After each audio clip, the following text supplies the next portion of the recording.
Hey guys, it's been a while since I did a video, so I want to start, trying to do more videos more often. This one might be boring to some of you, but I figured I'd shoot it anyway.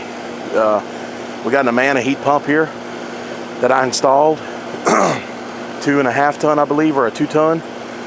I'll have to see. You can see where we ran the line set up, and I added a disconnect, and I had to get an electrician over here to pull wire because she had central heat. She's a real good customer of mine.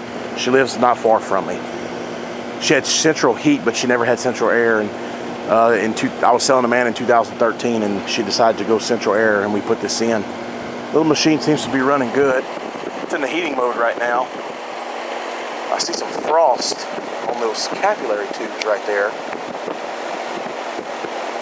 But with this water right here, and we haven't got any rain, so with the water, I'm gonna say it's been defrosting.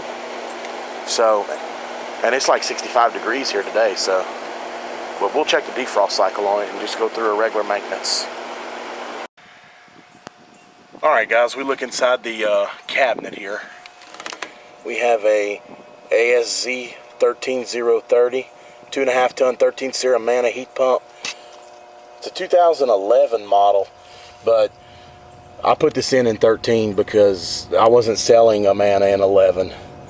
So this must have just been a unit they had sitting in the warehouse, and it's because it's such a lower tonnage. We don't sell a lot of lower tonnages here. But you can see all the controls. It's got a 2-speed fan motor.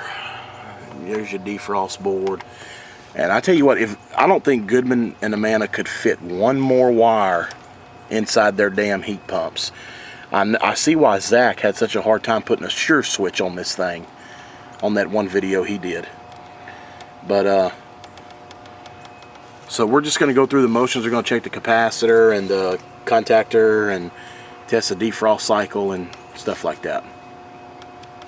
Alright guys, I have my leads on either side of on both sides of the contactor coil. And if you look at, I took the little cover off to check the points, and if you can see there, they look beautiful. So no problems there. We're ohming out at 18.7, which is probably a little high, but this contactor's in great shape, and I think some of these contactors ohm out higher than others, but since we're below 20, I'll leave it alone. And also, I will not put the cover back on over those points, and so I'm sure somebody will have something to say about that. But the reason that I don't put the cover back on is because trust me, it does not prevent ants. I install contactors with covers all the time, and the ants still get in there. And this is not hurting anything, and that way if I ever have to depress it to pump it down or something, we don't have to worry about it. So alright, well now we'll move on to the capacitor. One thing I never did like about Goodman is that they stick their capacitors in that hole right there, and they turn them around backwards like this so that you cannot see the microfarad rating, because I could have easily checked this capacitor in place had it been spun around. But it doesn't matter on this one. I was going to have to take it out anyway, because if you look right here, we're between common and hermetic. We are calling for 40 microfarads on the hermetic side, and we're only putting out 30. So this capacitor will have to be replaced. I'll go ahead and check the fan side, but I got to replace it anyway. So let's see what we can do here. 4.7. That I would have let that fly if the hermetic side was good, but like I said, it's got to go.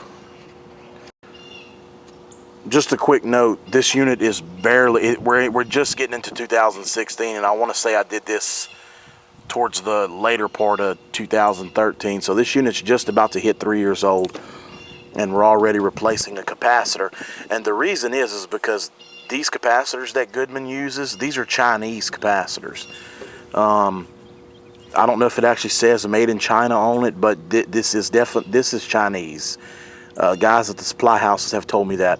I don't even know what brand this capacitor is, but I do recognize that label. Anybody that sells Goodman or ICP uses these too.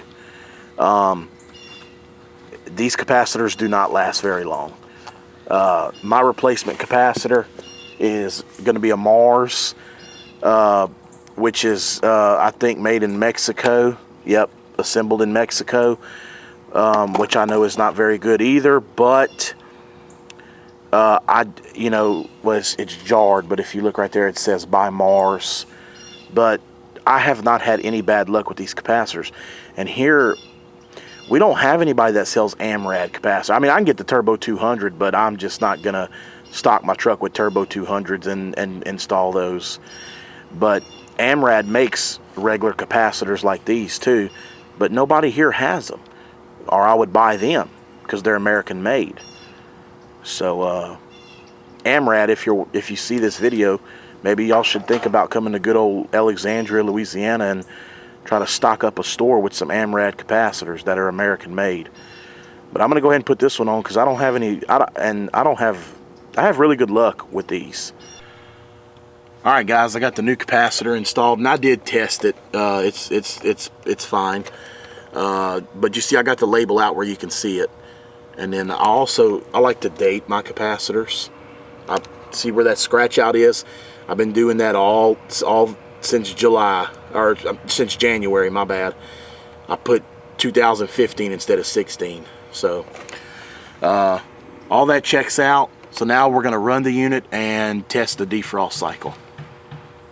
All right, guys, we're going to take that pin right there and we're going to move it to test without trying to shock myself on the capacitor.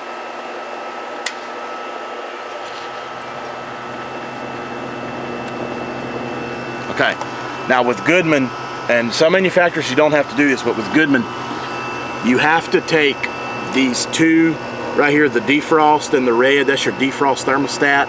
You have to jump it out and fool it to make it think that the switch is closed, or it will not initiate defrost. So if we take one of my alligator clips off my meter here and we jump, well, let me make some room.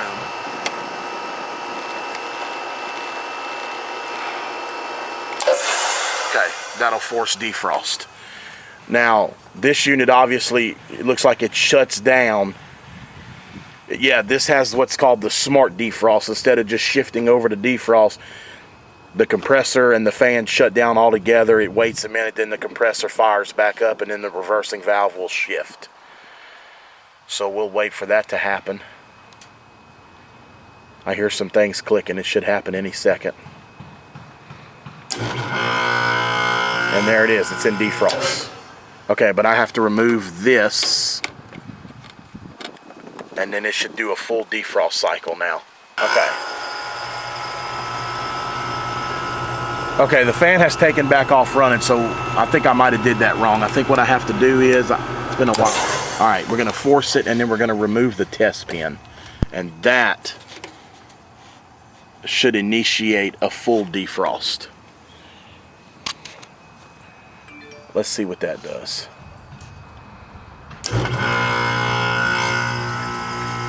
Okay, now we're in full defrost cycle. You can see that the fan is off, compressor's running, and the defrost cycle is working. So that's what it is. You have to leave the sensor jumped out and you remove the test pin. That way it'll run through a full defrost cycle. And what I'll do here is put this pin back on 60 minutes, which is where it was. And again, you know, don't try this at home if you're a homeowner, because I'm taking a very big risk of shocking myself on that capacitor, sticking my hands in here like this. But I do have experience, so I've done this a time or two. All right, we're in full defrost cycle, and we will wait for it to come out of defrost and then remove that jumper.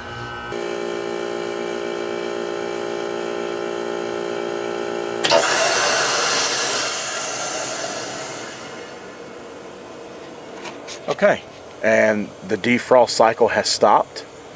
And again, this is what Goodman and Amana call the smart defrost. The unit, instead of just shifting back over, the whole heat pump shuts down for a few seconds to give the compressor time to settle down, and then it will kick back on in the heating mode.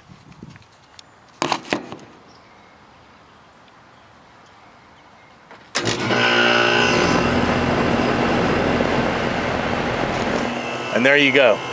I do like that defrost option right there. That, to me, that is a good thing that Goodman and Amana does. I like that the unit shuts down, then kicks into defrost instead of just switching over. And I also like that when it's ready to come out of defrost, it shuts down again and then comes back on. To me, that's not so harsh on the compressor. So I do like that. Hey guys. Okay, well, we got done with that Amana maintenance, and we were coming to a good account of mine. It's the name of the place is called Englewood Plantations. It's a plantation company. They have, you know, a harvest barn, and they have, you know, crop fields and stuff that they take care of and stuff like that. And they have houses that the employees live in, and I take care of all that for them. So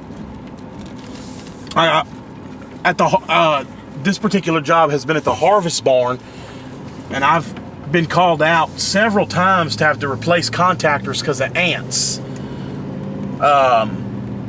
So they called me out yesterday, and the low voltage fuse on the board was blown, and they wanted heat because yesterday was really cold and today it's in the 70s. So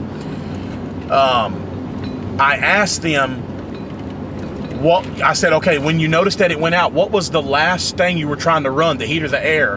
They said the cooling. So that, you know, pretty much told me there was a short in the cooling. So I put my little popper on there, and sure enough, every time I put it in the cooling mode, the little popper would pop. So I went outside and I saw some ants inside the control cabinet, and I just assumed that the contactor was bad. You know, the coil had shorted out because of the ants, because it's happened so many times. And I was wrong, and that's what you get for assuming, you know, when you assume things. And so I talked them into sure switches. There's a 5-ton and a 2-ton on that building. And this was the 2-ton we were having trouble with. The 2-ton controls the office upstairs, and the 5-ton controls the big area downstairs where they do, you know, they take the vegetables and all that. So I came out here today with 2 sure switches, and then I told and then when I looked at the contactor, I noticed that the contactor looked fine, you know, visibly. So I said, well, let me ohm it. So I ohmed out the contactor call. We were getting 13 ohms. I said, okay, well, I got ahead of myself here. So I did. So what I did is I pulled the low voltage wires off. It's a 2-conductor wire, and I ohmed them out, and the wires are touching somewhere.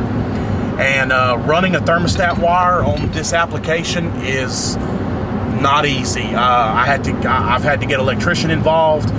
He's going to meet me there in the morning.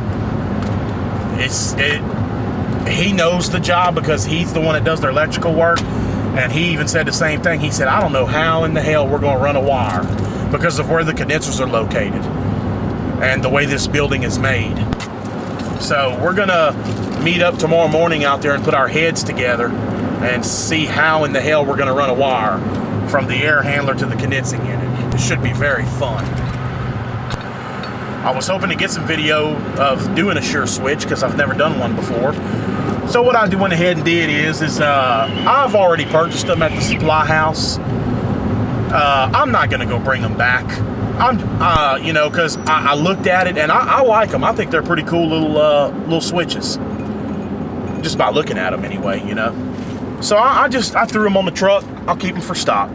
And if I got a customer that's got an ant problem, I see a bunch of ants or whatever, you know, you tell customers to do ant poison, but we all know most of them don't do it. So I'll use it. Don't worry, I'll use them somewhere. So I just figured, what the hell, I'll just throw them on the truck. So I got another job we're going on right now. If we can get some film on it, we will.